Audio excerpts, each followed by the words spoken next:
Before I start, I'd like to introduce a very good friend of mine, Speaker of the House, John Harris, to my right over here. John is a very valued colleague and a very good friend of mine. He's done a great job in leading the House of Representatives the last several years. And there's many others in this room, too, that I'd like to recognize that I don't have time to, of course, but two in particular that I would like to mention. I don't see that they are here, but my mother and father are here, too, and I'm very honored to have them present here this evening.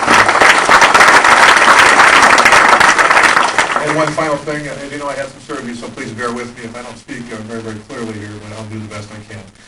Ladies and gentlemen, politics, like all human enterprises, consists of 1,001 factors, all intermingled and not always clear to the observer. This is the case today as we decide whether or not I should remain in the Alaska State Legislature. The issue is this. I am presently a representative in the State House, a political body which above all demands the people's trust. I've been charged by the federal government, as you know, with serious crimes for which I am totally innocent, and I plan to fully demonstrate that this October. Here's the problem.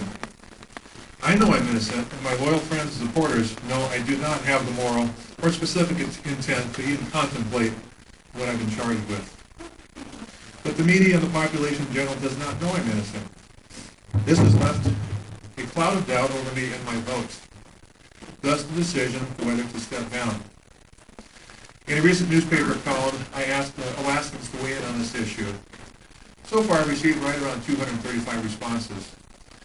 Of these, half were not even residents of Wasilla. Of my constituents, about 60% were in favor of me staying in office. I received a letter from one of those constituents. I'd like to share that with you.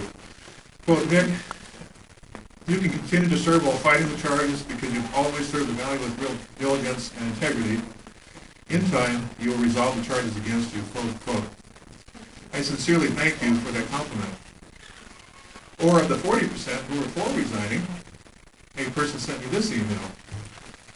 Quote, you should resign, concentrate on your trial, win, and then return to office, close quote. Obviously, there have been exceptions, of course, but this is the general sense as I read these messages I receive. There are also other influences in my decision as well. My attorney has advised me to resign to focus on my trial to make certain I win.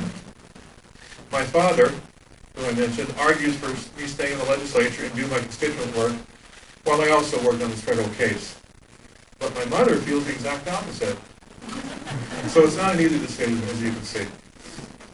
A good friend of mine, who I believe to be very well grounded in politics and morality, at first argued for me to vigorously fight, maintaining my legislative duties. As I explained exactly what these duties and challenges involved to him, he changed his mind, and he urged me to resign, when at trial, come back, recharged from the moral high ground. Then there are the serious practical matters, such as paying for my legal defense, which will get into 6 figures. Add in the emotion of disappointing many friends, no matter what decision I make, this dilemma has weighed heavily on me. I've taken my oath of office very, very seriously. If anyone doubts my innocence, it will be difficult to effectively represent my constituents. When you add the heartbeat media into the fray, well, that's a whole different challenge, too. I have made my decision. I have decided that it is in the best interest of my family, my friends, my supporters, and myself to step down from office, win at Courtville, and then return to public life. My resignation letter will be conveyed to the House Speaker, the Governor, and others today so they can begin the process of replacing me. It will be effective 30 days from this date. Resigning by no means suggests guilt. It simply means I take the federal charges extremely seriously, and I intend to make every effort to prove that I'm innocent in court. I must be completely focused on this effort, and I cannot afford any distractions at this very critical time in my life. My full time and attention to vindicating myself is essential. Finally, I very much want to shout the details, proving my innocence, but I've been advised by the court and by my lawyer not to. Thus, the drama will have to be concluded in a courtroom and not in the newspapers. I thank all of you from the bottom of my heart for your loyalty and help during this very difficult time in my life, this very personal crisis that I'm experiencing. To all of you, it has been a tremendous honor serving you in this very wonderful community. And I hope to do so again someday in the very near future. I appreciate you listening, and may God bless you.